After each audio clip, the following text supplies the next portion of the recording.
అదే RTV app వార్తల్ని క్షణాల్లో చదివే అవకాశం ఉంటుంది. ఒక న్యూస్ పేపర్, ఒక టెలివిజన్ ఛానల్ మీ చేతుల్లో ఎప్పుడు ఉంటాయి. ఇప్పుడు ఈ హనీ ట్రాప్ కేసు చాలా ఇంట్రెస్టింగ్ కేసు. ఈ అమ్మాయి నిన్న ఏం జరిగిందంటే, ఆ అబ్బాయి తల్లి వచ్చాడండి నా దగ్గరికి. అబ్బాయి తండ్రి దుబాయ్లో ఉన్నాడండి. అబ్బాయి తల్లి వచ్చి మొత్తం ఈ విషయం చెప్పి ఏం చెప్పాడంటే, ఆ అబ్బాయి అమ్మాయితో కలిసి వచ్చాడండి తల్లిదండ్రుల మీద కంప్లైంట్ చేయడానికి. అంటే మీరు అర్థం చేసుకోండి, అబ్బాయిని ఏ విధంగా గ్రిప్లో పెట్టారు. అప్పుడు వరకు అబ్బాయికి నేర్పించారు, మీరు మీ తల్లిదండ్రుల గురించి పోలీస్కి పోయి చెప్పండి, సిపి గారికి పోయి చెప్పండి. తర్వాత లోపలికి వచ్చి మాట్లాడుతూ ఉంటే స్లోగా ఆ మత్తు పదార్థం ఏదో పెట్టారు.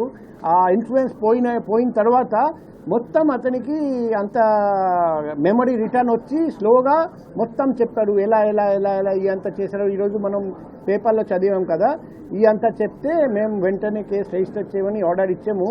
తర్వాత ఈ విషయం తెలుసుకొని ఇంకొకరు విక్టిమ్ ముందుకు వచ్చాడండి కంచర్పాలెంలో. అతన్ని కూడా అదే మాదిరిగా చాలా రోజులు ఇలాగే మత్తు పదార్థాలు ఇచ్చేసి మొత్తం డబ్బు లాక్కొని ఫ్యామిలీ నుండి దూరం చేసి ఇలాగే చేశారు. ఇప్పుడు మాకు తెలుస్తుంది ఆ గ్యాంగ్లో చాలామంది ఉన్నారు. వాళ్ళు ఇలాగే డబ్బు గల వ్యక్తులు ఎవరెవరు మేల్ మెంబర్స్ని గుర్తిస్తారు, చేసి ఈ అమ్మాయిని వాళ్ళ దగ్గరికి పంపిస్తారు. అమ్మాయి ఫస్ట్ ఏదో ఇన్స్టాగ్రామ్, ఫేస్బుక్ ద్వారా పరిచయం అవుతుంది, లేకపోతే డైరెక్ట్గా షాప్ దగ్గరికి వచ్చి మేము డిజిటల్ మార్కెటింగ్ చేస్తాం, మీ ప్రోడక్ట్ బాగా మార్కెటింగ్ చేస్తామని ఆ ముసుగులో ముందుకు వస్తారండి. వచ్చి తర్వాత స్లోగా ప్రేమించడం, ఆ నటించడం స్టార్ట్ చేసి తర్వాత ఇంటికి తీసుకెళ్తారు. తర్వాత ఫ్యామిలీ నుండి దూరం చేసి రెగ్యులర్గా మత్తు పదార్థాలు ఇచ్చేసి ఫిజికల్ రిలేషన్షిప్ పెడతారు. తర్వాత పూర్తిగా అమ్మాయి హోల్డ్కి వచ్చేస్తారు అబ్బాయి. ఇలా చాలా కేసులు జరిగాయని మాకు తెలిసింది. మేము ఒకటి విక్టిమ్స్ కూడా 1 by 1 బయటికి వస్తారని కొందరు భయపడుతున్నారు, మా మర్యాద పోతుందని, అంత జరిగిందని.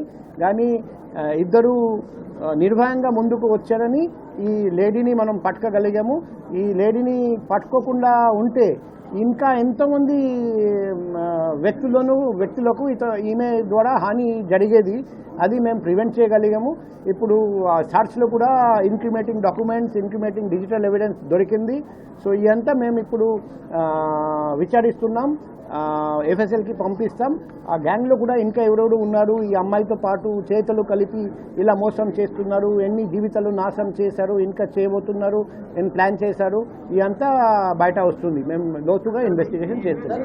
ఇప్పుడు ఇలాగ చాలా మంది పెద్దవాళ్ళకి తరచు జరుగుతున్నాయి. కొంతమంది బయటికి రాని పరిస్థితి, పరుగులు పోతాయని చెప్పి సూసైడ్ చేసుకుంటారు. వాళ్ళకి ఏ విధమైన మెసేజ్ ఇస్తారు సార్ బయటికి రాకుండా? ఇప్పుడు అందరికీ నేను ఒకటే రిక్వెస్ట్ చేస్తున్నా, నా పర్సనల్ కాంటాక్ట్ నెంబర్ అందరికీ ఇచ్చాము. మీరు నిర్భయంగా నాకు డైరెక్ట్గా ఫోన్ చేసి మీ బాధలు చెప్పుకోవచ్చు. పగలు కానీ రాత్రి కానీ ఎప్పుడైనా చెప్పుకోవచ్చు.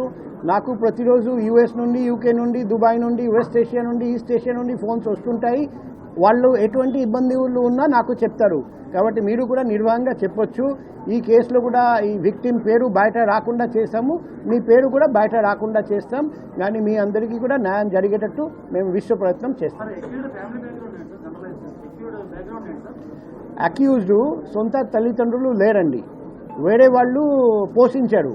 వాళ్ళు భోజనం ఇచ్చి అమ్మాయి బాగా చదివారు, అంతా అడాప్టెడ్ పేరెంట్స్ చేశారు.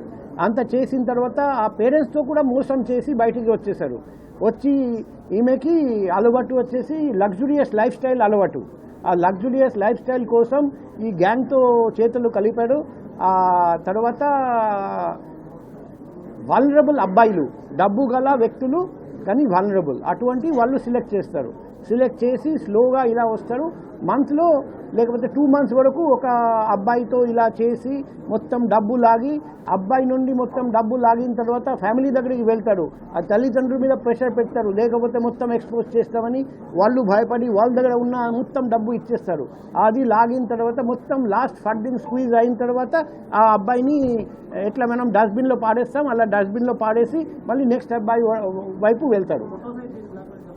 అదే ఫొటోసు వీడియోసు అన్నీ ఫిజికల్ రిలేషన్ చేసినప్పుడు ఆ వీడియో తీసి అది చూపెట్టి మేము బయట చూపిస్తామని బ్లాక్మెయిల్ చేస్తారు. ఇట్లా రకరకాల మోడస్ ఆపరెండి ఉంది, బ్లాక్మెయిల్ చేసి డబ్బు లాక్కోవడం.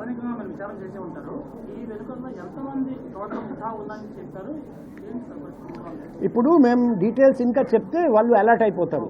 అందుకే మేము లోతుగా విచారణ చేస్తాము, పక్కా ఎవిడెన్స్తో పట్టుకుంటాం. విక్టిమ్ ఎన్ఆర్ఐ, కానీ డీటెయిల్స్ మేము చెప్పకూడదు. అది కాదు, ఇది భీమిలి కేస్. ఇప్పుడు నిన్న కంచరపాలెంలో ఇంకొక కేసు రిజిస్టర్ అయింది, ఇంకొకరు ధైర్యంతో ముందుకు వచ్చాడు, ఇంకొక కేసు కూడా రిజిస్టర్ అయింది అమ్మాయి మీద. అది కూడా సేమ్ కేసు, ఇలా మత్తు పదార్థాలు ఇచ్చేసి బెదిరించి బ్లాక్మెయిల్ చేసి మొత్తం డబ్బు లాక్కోవడం జరిగింది. అది నెక్స్ట్ కేసు కూడా డీటెయిల్స్ మేము అదే ఆల్రెడీ ఇద్దరు బయటికి వచ్చారు, ఇంకా చాలామంది ఉన్నారు. మాకు తెలిసింది, రహస్యంగా తెలిసింది, కానీ పేర్లు మేము బయట పెట్టలేం. వాళ్ళు కూడా ముందుకు వస్తేనే మేము కేసు కట్టగలుగుతాం. కానీ ఇది ఒక పెద్ద గ్యాంగు, అది ఈరోజు బయట పడింది కాబట్టి, లేకపోతే ఇంకా ఎంతోమంది సఫర్ అయ్యేవాళ్ళు. నిన్న ఎయిర్పోర్ట్ స్టేషన్లోనే కానిస్టేబుల్ పైన స్టేషన్ పరిధిలోనే ఒక రౌడీ చేతులు దాడి చేశాడు. దాని మీద అది మీ దృష్టి వచ్చింది సార్? అది దాడి చేయడం కాదు, అది ముద్దాయిని మనం అరెస్ట్ చేసి జైలు పంపిస్తూ ఉంటే అతను సొంత హెడ్ ఇలా గోడ మీద తగలడానికి సెల్ఫ్ హార్ట్ చేయడానికి ప్రయత్నం చేశారు, దాడి కాదు.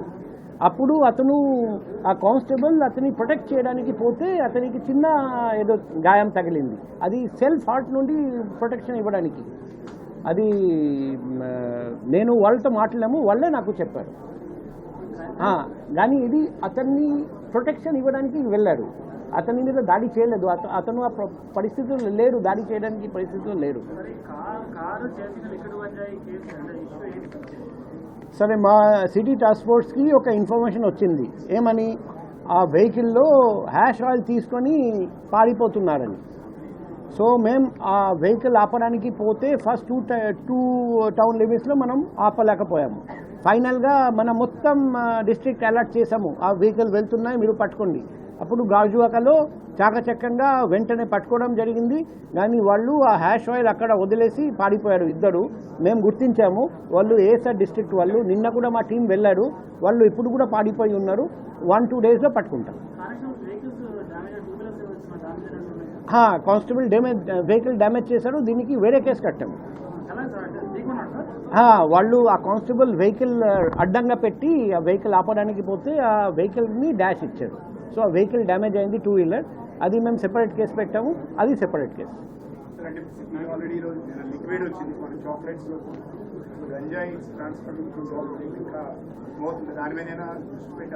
అదే మేము మా task force hash oil, chocolate ganja ఏదైనా ఫామ్లో సరే గుర్తించడానికి అన్ని విధంగా ఏర్పాట్లు చేశారు.